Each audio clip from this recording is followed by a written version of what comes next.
The number of millionaires in the world is growing faster than ever before. Back in 2000, there were just 14.7 million millionaires. Fast forward to 2025, and that number has exploded to 58 million. That is a 300% surge in just over 2 decades. But here's the surprising part. Most of them didn't inherit their wealth. They built their fortunes from the ground up, using smart, disciplined habits that anyone can adopt. For example, take Ronald Read. He was a janitor and a gas station attendant from Vermont. Yet he quietly amassed a fortune of over $8 million.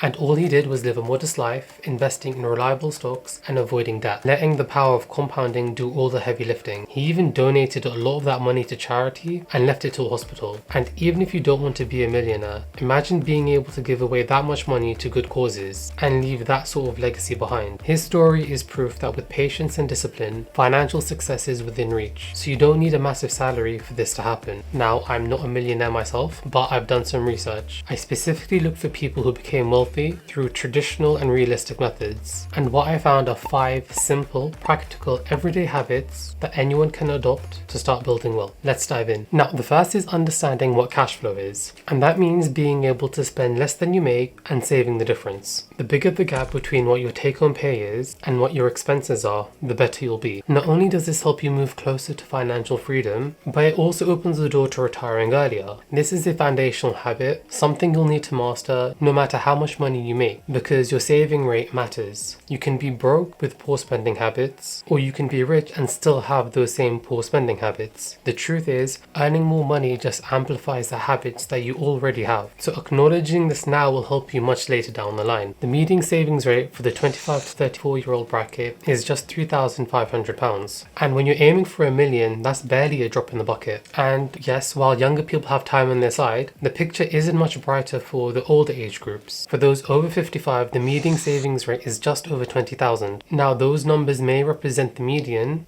but they highlight a clear problem, which is the financial habits many people follow aren't working. So if we're serious about saving money and building wealth, it's time to explore smarter strategies. Which brings me on to the next point. Budgeting using the 50-30-20 framework.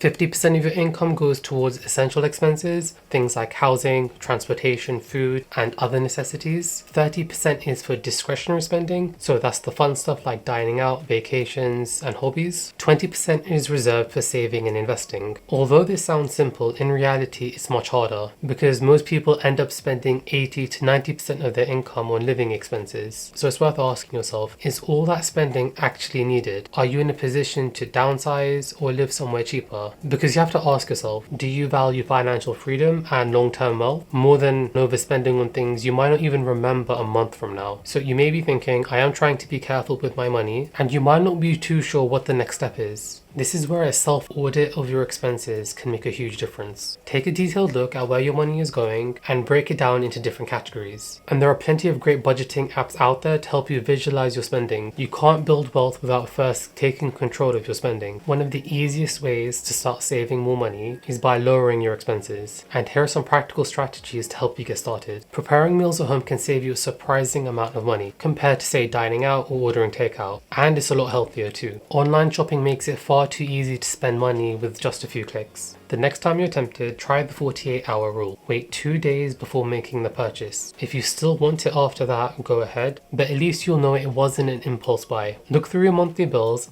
and see if there are subscriptions or memberships you don't really use anymore. And number 4 is, instead of spending, redirect that urge into depositing money into a savings account or an investment, because over time that simple switch can have a huge impact on your financial growth. And the 5th one is write down your goals. When you put your financial goals on paper, you're much more likely to stick to them. So the key here is to gain control of your spending habits, because it's easy to fall into the trap of instant gratification, buying something just because it feels good in the moment. But when you focus on your larger financial goals, you'll find it's easier to resist because you're doing it with purpose. Setting clear, achievable goals is a powerful motivator. For instance, you could aim to save an extra £100 per week or month. Breaking your goals down into smaller, actionable steps makes the process less overwhelming and helps you stay on track. track. And ultimately, these small adjustments to your spending can make a big difference over the long run. And you'll definitely thank yourself for the discipline if you start building those today. Mindset. Changing the way you think about money and finances can bring a lot of contentment. A simple yet powerful shift is learning to be content and practicing being grateful for the things that you already have in your life. That could be your job, your health, place to stay, food to eat. Really, that's all you need. And you have to ask yourself if you want your happiness to be tied to buying more things, or does having freedom make you feel happier? And it's a question that you need to answer for yourself. And this ties into the idea of the hedonic treadmill, which is we quickly adapt to new things, and the happiness we feel from material possessions fades just as quickly. Another mindset shift is thinking long term instead of short term. For instance, you could choose to rack up on credit cards